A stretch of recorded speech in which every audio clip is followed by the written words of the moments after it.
नमस्कार साथियों, एक बार फिर से आप सभी लोगों का मेरे इस हिंदी यूट्यूब चैनल पर स्वागत है। तो साथियों, आज हम बात करते हैं ऐसे बागड़ बिल्लों की जो बसपा में रहते हुए भी लेकिन वोट करते हैं बीजेपी को।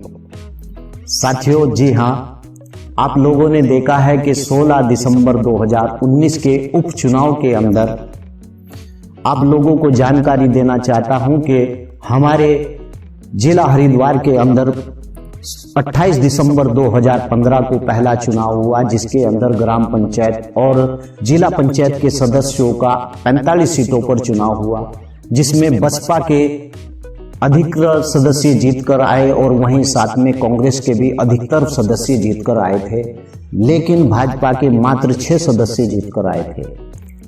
और साथियों, आप लोगों को बताना चाहता हूं कि बसपा और कांग्रेस के सदस्यों ने मिलकर सविता चौधरी को यहां का जिला पंचायत अध्यक्ष चुना था, लेकिन भ्रष्टाचार के विवाद को के चलते हुए हाईकोर्ट के आदेश पर सविता चौधरी को यहां से जिला पंचायत अध्यक्ष के पद से निष्कासित कर दिया था। यह जानकारी तो आप सभी लोग रखते ही हैं। तो चलिए अब हम बात करते हैं कि 16 दिसंबर 2019 के अंदर कोर्ट के आदेश पर साथियों उपचुनाव हुआ, जिसके अंदर वीरेंद्र नाम के एक सदस्य और भाजपा के सुभाष वर्मा जी के द्वारा चुनाव लड़ा गया। और ताज्जुब की बात देखिए साथियों, जो लोग जय भीम का नारा देते हैं मेरी पार्टी के अंदर, और जिन्हें पार्टी के लोग मंचों पर सामने बैठाकर उनके भाषणबाजी कराते हैं, ऐसे लोगों ने जो पार्टी के सर्वोसर्वा माने जाते हैं, जिन्हें पार्टी चुनाव लड़ने के लिए विधानसभा तक का टिकट देती है, लेकिन ऐसे लोग जब बसपा को ऐसे लोगों की जरूरत होती है और ऐसे लोगों की जिम्मेवारी और एक फर्ज बनता है कि पार्टी के इस जहाज को ना डुबाया जाए, तो वह लोग ऐसे मौके पर आकर बहन जी के उस आदेश की अवहेलना करके बीजेपी को वोट अपना समर्थित करते हैं और साथियों बसपा के कैंडिडेट को अपना वोट नहीं देते हैं। तो साथियों, ऐसे ही कांग्रेस के भी सदस्यों ने अधिकतर ऐसे ही किया, जो कांग्रेस पार्टी के अंदर थे, और उन लोगों ने कांग्रेस को वोट ना देने की बजाय सीधा बीजेपी को वोट किया। साथियों, खबरदार हो जाना चाहिए हम बसपा के लोगों को कि जो बसपा के इस जहाज के अंदर खुद छेद करते हैं। और आप लोगों को एक जानकारी देना चाहता हूं कि मैं राव अकरम ग्राम पनियाला से हूं। अधिकतर जब मैं ऐसे लोगों को अपने मंचों पर देखता हूं बहुजन समाज पार्टी के, तो यही एक कारण है कि मैंने पार्टियों के प्रोग्रामों के अंदर जाना छोड़ दिया है अधिकतर, क्योंकि जब मैं ऐसे लोगों के चेहरे अपनी पार्टी के अंदर देखता हूं और ऐसे लोग गद्दार बागड़ बिल्ले जो हमारी पार्टी के साथ रहकर हमारी ही पार्टी के साथ गद्दारी करते हैं और बहन जी के उस सर्वोपरि आदेश की अवहेलना करके वह लोग बीजेपी को समर्थन करते हैं। साथियों, ऐसे बागड़ बिल्लों से हमें होशियार हो जाना चाहिए। यही वो लोग हैं जो बसपा के इस जहाज के अंदर छेद करके उसको डुबाना चाहते हैं। साथियों, इन लोगों को केवल निष्कासित करने से ही काम नहीं चलेगा। इन लोगों के लिए हमेशा बाइकआउट बसपा के मंच से कर देना चाहिए और ऐसे लोगों को पार्टी से बिल्कुल पल्ला झाड़ लेना चाहिए पार्टी को, ऐसे लोगों से। साथियों, आप लोगों की यह घटना बताना चाहता हूं कि मेरी जिला पंचायत की सीट रहीमपुर से सपना वाल्मीकि जी को मुसलमानों ने चुनाव जिताया था, और पहले वह एहसान मानती थी हमारे मुस्लिम समाज का कि मुस्लिम समाज ने उन्हें इतना वोट दिया कि वह चुनाव जीत गई। और उनके द्वारा सविता चौधरी को वर्ष 2015 के अंदर जब चुनाव हुआ जिला पंचायत अध्यक्ष का, तो उन्होंने वोट किया था, लेकिन इस बार वह अपने आप को कैंडिडेट बताती थी कांग्रेस का, और कांग्रेस के सिंपल पर यहां से विधायक के चुनाव के टिकट की भी तैयारी में थी।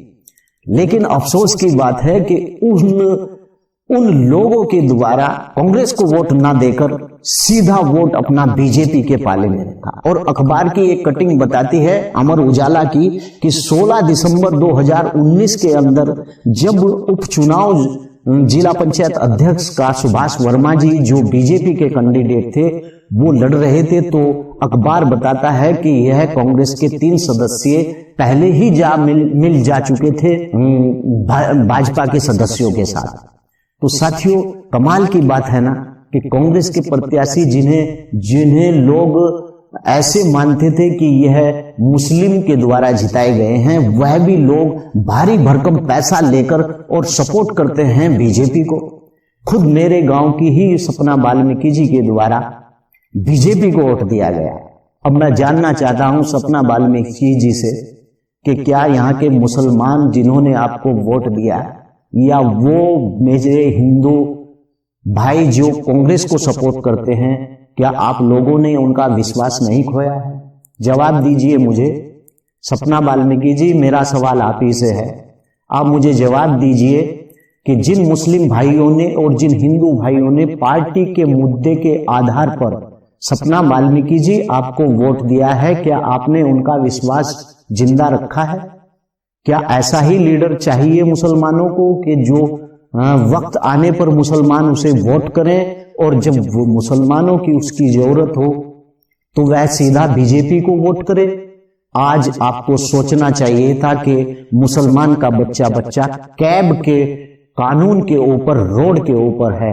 आप लोग किस मुंह से उन मुसलमानों के अंदर जाएंगे कि हम मुस्लिम के साथ हैं, हम कैब का समर्थन करते हैं? सच आप लोगों को बोलना ही पड़ेगा। सच बात तो यह है कि आप ना तो कभी कांग्रेस के थे और ना ही आप कभी किसी के कांग्रेस पार्टी के किसी सदस्य की आप लोगों ने बात मानी है। आपने केवल अपने स्वार्थ के लिए वोट दिया है, ना कि जनता की बातों को ध्यान में रखते हुए वोट दिया है। और मैं बसपा के उन लोगों को समझाना चाहता हूं कि जिन लोगों ने गद्दारी की है, जो लोग बसपा के सिंपल पर विधायक का चुनाव लड़ते हैं और विधायक के टिकट की चुनाव की तैयारी करते हैं, ऐसे लोगों को बसपा से निकाल फेंकिए। मेरे भाइयों, मैं हाथ जोड़कर आप लोगों से, पार्टी के उन प्रभारियों से और जिले के और प्रदेश के उन अध्यक्षों से मेरा निवेदन है कि ऐसे लोगों के जूते मारिए और ऐसे लोगों को, बसपा को खत्म करने से आप लोग बचाइए और ऐसे लोगों को जूते मारकर पार्टी से आप बाहर निकालिए। जय हिंद, जय भारत। मैं राव अकरम, ग्राम पनियाला। आप लोगों से आशा करता हूं कि मेरी इस वीडियो को आप लोग ज्यादा से ज्यादा शेयर करें और मेरे इस चैनल को सब्सक्राइब करें। जय भीम, जय भारत।